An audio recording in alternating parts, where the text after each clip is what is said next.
Hi, guys. I'm Dr. Jenny White, a dentist in Sarasota, Florida, and her fearless patient, Susan, with our podcast, Open Wide, Unfiltered Opinions Between a Dentist and Her Patient.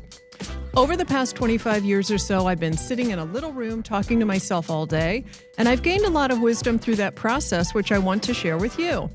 We hope our podcast casts optimism and fearlessness to you so you can rise to the top, stay at the top, and dream bigger than you've ever imagined.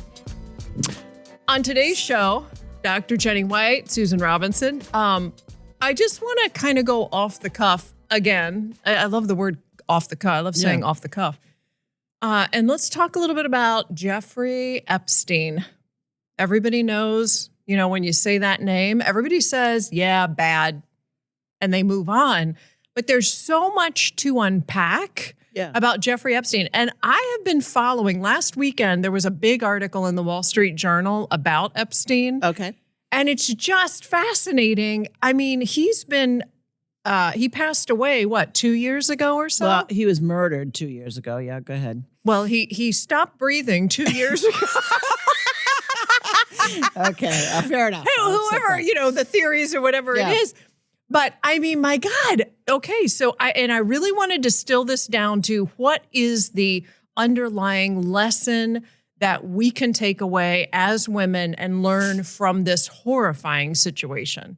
You want to start it off? Well, this is the first time we're talking about this, right? Yeah. So let's start with what we agree on. Do you agree that Jeffrey Epstein raped young women? Yes. And do you agree that many of those women were underage? Yes. And do you agree that many of those women were impoverished? Yes. And do you agree that he also may have brought in powerful men into the picture? Yes. So we should be talking about this for the rest of our lives. That you can't. We need to protect young women against powerful men, and particularly if they're impoverished and they were looking for financial resources to get them. Many of these girls, if you read anything about them, came from broken homes. They often didn't even have, a father figure or mother figure at home to give them any kind of guidance. And they were paid $200 for these, quote, massages. Yeah. That was huge for these young girls. But they're at 14 just didn't have the wherewithal to be able to understand no and what consent is all about. So I don't even know whether there's even any controversy to talk about here because he's a rapist. He's a rapist of young girls. He took advantage of young girls. And particularly you and I, need to protect young women from these kind of predators. And I want to be able at the end of this show to be able to say something to young women about their possibility in life, about how far they can go, and they don't need to settle, and know your barometer, know right from wrong. If it feels shady, if you feel uncomfortable, I want to be able to kind of wrap it with something I hope that we can come up with, because again, this is completely off the cuff. Also, we need to not forget Ghislaine Maxwell, and her role. Yeah, her role in this. So. Here you have a serial, what do you call him? Pedophile? Right. A serial pedophile who ropes in this former, very wealthy British woman to act as his helper in his big sex scheme. But all the while, Jeffrey Epstein is running around like going to dinner parties, going to this gala, going to that function, talking to this politician, talking to that famous person. He's running a life on the surface that is just smoke and mirrors. And then behind the scenes, it's a horror show. And you have Ghislaine Maxwell, who plays the part of dressing up for the, smoke and mirrors part. Yeah. And yet she is actively recruiting people for this. So she's particularly heinous in this discussion because she's a woman. Yeah. And she knows what she's doing to these young girls. I think that she's locked up and deserves to be locked up and should probably stay there for whatever her full sentence is. Well, and I also ask myself, how did she get involved? And I was reading a little bit about her background. She had a very wealthy father, and he was a little strange. Yeah, from what Maxwell. Right, from what I understand, newspaper business, London, billionaire guy. Yeah, bon vivant. Right, and then all of a sudden the family loses all the money. The dad is not breathing. However that, he went down on a boat, I think. Yeah, it was under mysterious circumstances. I don't know what they were. Right. So whatever happened, he stopped breathing. She's traumatized. and she goes to the dark side because of that. You know, Well, I don't know understand. I don't know what her driving psychology was. It could be that she saw in Jeffrey Epstein a wealthy man like her father was, a kind of a protector, Yeah. and she was trying to recreate what she had with her father. But she was still well in her 30s and 40s or whatever when this happened. She knew better. She knew better than to go on the dark side, and yet she went anyway. So she deserves what she got. And the other thing too, I agree. The other thing too is this is all about money. This is all about compensation. Ghislaine was in it for the money. Jeffrey had the money. These poor girls that were lured into this, Yeah. $200, like you said, $200 was a fortune to them. And they're so young. They don't know right from wrong. Of course. They don't. And where, I mean, I know that the parents are MIA a lot of times, or there's drugs involved. I mean, you don't know the circumstances that these children were born into. Yeah. But there's got to be something that we can say, or we can recommend, or we can instill that says, if your gut says this is not right, you need to listen to it. Okay. Before we get to that, let's deal with the elephant in the room. And let's not forget the third party involved in this. So we got Jeffrey Epstein and you got Ghislaine Maxwell. But then you have 100 or more powerful men who also bought into this and also thought it was okay. The most notorious, I think, is Prince Andrew. He seems to be in the news a lot.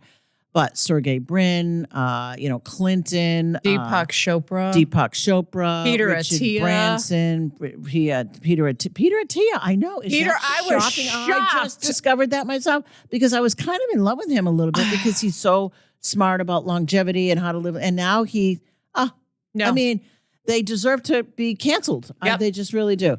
Trump, I think, is part of this, although he's doing his best to try and make sure he's not. But I think, he certainly was friend. Let's say he was friends with them, and he had to have known what was going on. Okay, so we can blame Jeffrey Epstein and we can blame Ghislaine Maxwell, but where do these rich and powerful men get off? They all had young daughters themselves, probably, and now they're raping 14-year-olds. Oh my God! They don't deserve to be in power. They don't deserve to have one more lick of attention from any of us. And they deserve to be canceled. They just do. It brings me to another point, and I agree 1,000% with what you're saying. Where do we draw the line with your power? At what point do the laws not apply to you? Because a lot of people had to have known this was going on. A lot of people had to know these 100 powerful men had little girls on the side, or they were in that. Yeah. And yet nobody dares report them. Nobody dares say anything. Nobody dares does anybody. It's been alive since they were old boys. But it's almost like the laws don't apply. You get to a certain level and the laws don't apply. Right. And often they don't apply. And that's scary. And so bravo to the people who started to really bring this down. The Palm Beach Police Department, start with them, who started to bring this down because they think they're above it. Yeah. But I also think there's this other part of the discussion, which I'm not at all equipped to discuss, but what is the psychology around young men wanting 14-year-olds? They feel like they can't put up with powerful, strong, smart women, real women, that they have to, deal with young girls who are in puberty or even pre-puberty, pubescence or whatever that. Yeah. So what's that psychology?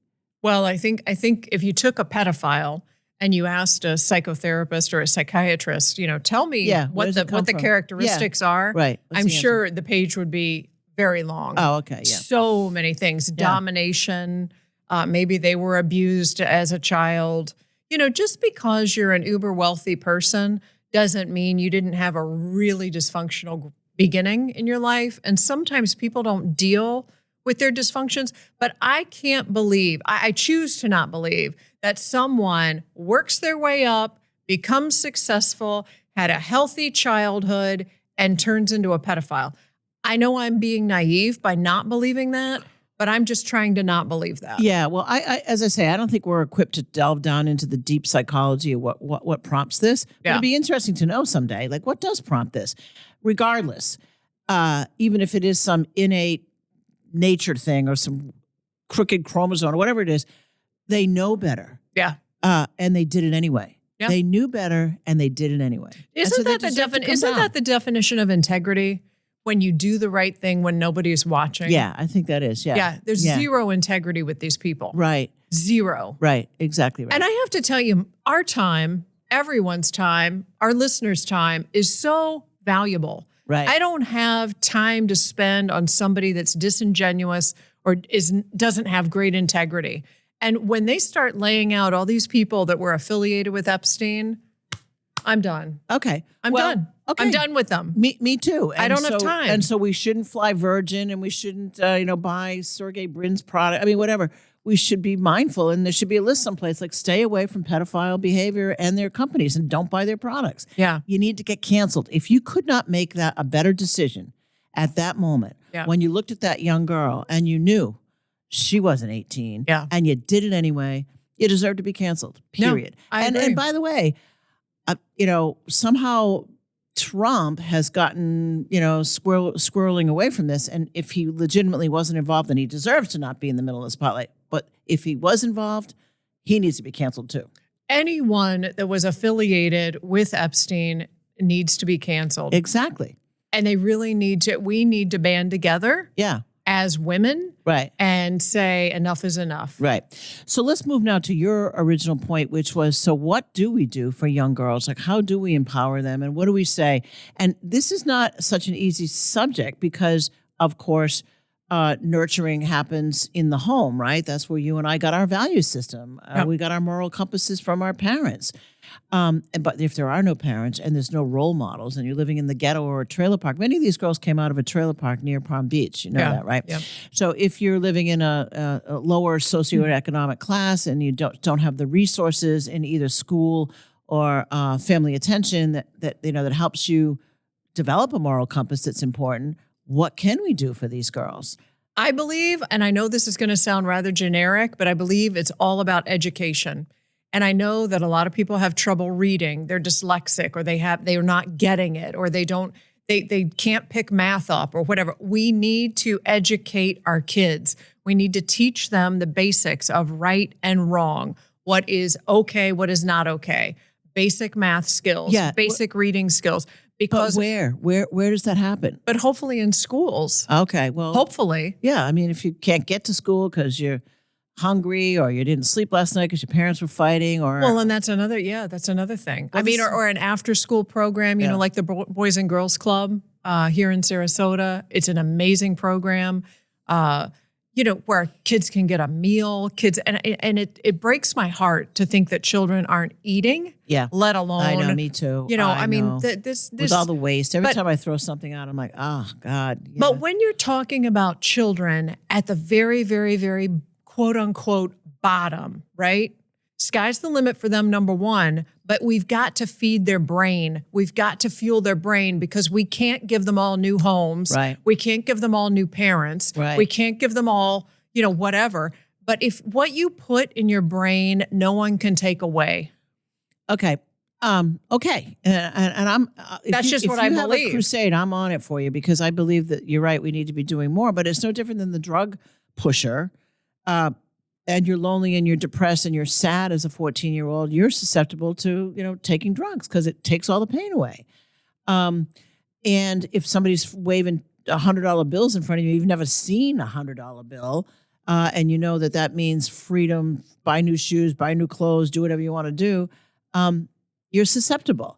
So I get your point. Let's get ahead of that so that they don't make make those choices. And I just don't know how I personally can affect that change. But if you have some ideas, I'm happy to listen to it and happy to be on the crusade because it's important.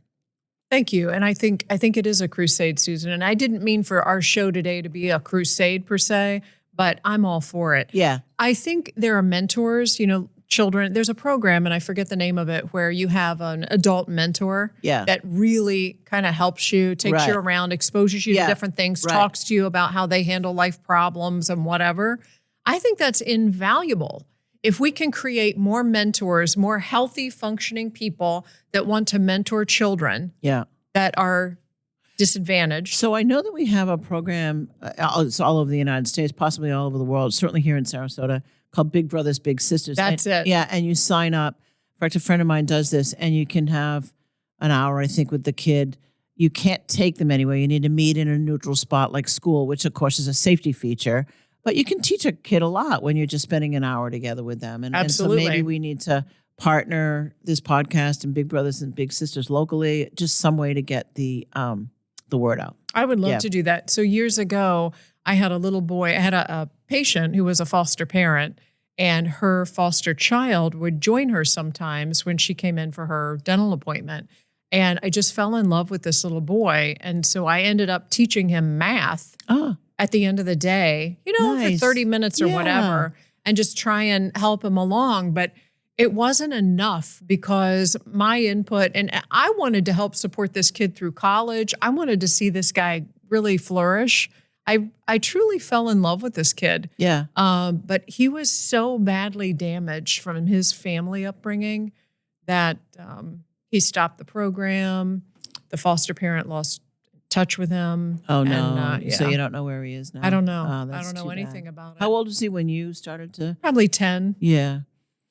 Yeah. So I guess it has to start sooner. Because, so big brothers, big sisters, just getting kids exposure to how it can be, not how you were having it happen in your home, not the horrifying things that you've seen, not the horrifying things that you've heard. Right. And then also, I think a lot of these, or some of these women that were Epstein victims didn't come from bad homes, but they had a friend that they really loved that said, hey, I know somebody that's going to pay for your art school. Yeah, right. Those two sisters, you're right. Annie Farmer, and her sister. And I think so. They didn't come from, I don't believe, damaged homes. Right. I think you're right. They came from a relatively good home. But once again, the carrot got dangled and it was exciting or whatever, and they needed the money. But it's all about the money. And I'm telling you, I think one of the goals should be we make our own money. We make our own way. We climb that ladder. Yeah. We do it ourselves. Hey, you know what? You just said something that made me think of a good way that we might start a program, and maybe it's called Make Your Own Money. And we somehow get these girls some sort of job that's appropriate for age-appropriate job that gets them their own money. And so they don't have to put up with these crazy people who are around them trying to lure them in for sexual favors. That would be a great idea. That would be a good idea. And you could teach them when they receive a paycheck, the taxes, the deductions, the things that come out of it, so they can see it and how to open a bank account, and how your money grows, compound interest, right? There might be something there. We should talk a little bit more about that. All right, we'll do that off podcast. Off podcast, yeah. I think that's a great idea. Or if anybody out there in podcast land has any ideas and you want to send us a comment as to what we could do, I'm so for it. Yeah. Okay. Good. Yeah. Let's maybe give that some more thought. But to sort of summarize, you're very right that we've got to get them before natural predators like a Jeffrey Epstein or even a drug pusher gets into their heads. Because then once you're in that spiral, then it's harder and harder to get out of. We got to get them before that. Yeah. Yeah. I agree. And there are enough celebrities out there, and I'm thinking of P. Diddy right now, that the lifestyle, all the accolades, all the money, everything that you think you want as far as monetary reward goes, it didn't change this guy at all. Yeah. It actually amplified how horrifying he was. And I do believe money amplifies who you naturally are. Yeah, you're probably right about that. So if you are a pedophile and then you are a billionaire pedophile, it's just a billion times worse. Yeah. Yeah. Yep. But the interesting thing to me is that all these other men that kind of gravitated to him, do you think they were all natural pedophiles, or do you think they were just enticed by the fact that they were getting sort of free and easy sex? Or I guess maybe it's the same thing. I think when you run in those circles, it's kind of a loose, probably I'm imagining, it's kind of a loose rule type of thing. And so if they're 16, 18, 14, but Prince Andrew, Goodbye, princess. Goodbye. Like, And goodbye. good for the royal family for and doing that. great I for the royal totally family. agree. And I am Absolutely. so upset that the queen had to put up with this. The queen had to go through this before she but, passed. she enabled it. I have to say. I mean, I hate You to think so? I hate to be irreverent to the queen that we love. Oh. We love the queen. I love the queen. Well, she put up. It's and I've everybody has a family where there's a favorite son. And the mother puts up with more stuff from the favorite child That's than true. she would with anybody else. We all have it. That's true. And so she had it. And I think she put up with more from him than she probably should have in retrospect. Yeah. But at least the royal family did the right thing. Yeah. They had to. No, They're in deserve the a lot of credit. spotlight. Absolutely. Yeah.